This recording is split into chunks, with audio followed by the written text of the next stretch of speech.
இந்திய அரசியலமைப்பு சட்டத்தை அவமதித்த கேஜ்ரிவால் மன்னிப்பு கோர வேண்டும் என வலியுறுத்தி அவரது வீட்டு முன் போராட்டம் நடந்தது.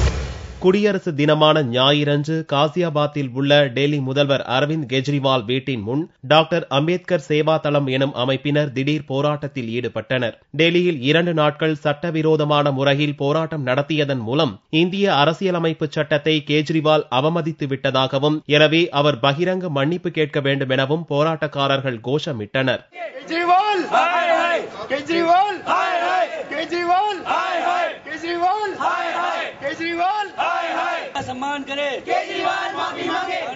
டெல்லியில் போராட்டம் நடத்திய போது பேசிய கேஜ்ரிவால், டெல்லியில் பெண்களுக்கு பாதுகாப்பு இல்லாத போது விஐபிக்கள் பங்கேற்கும் குடியரசு தின அணிவகுப்பு எதற்காக என்று கேள்வி விடுத்தார். டெல்லி போலீசை மாநில அரசின் கட்டுப்பாட்டில் கொண்டு வராவிட்டால் 26ஆம் தேதியன்று ராஜபாதையில் லட்சக்கணக்கானோரை திரட்டி போராட்டம் நடத்துவேன் என்றும் எச்சரித்த கேஜ்ரிவால், டெல்லியில் ஞாயிறன்று நடந்த குடியரசு தின கொண்டாட்டத்தில் கலந்து கொண்டு ராஜபாதையில் நடந்த அணிவகுப்பு மரியாதையை பார்த்து ரசித்தார்.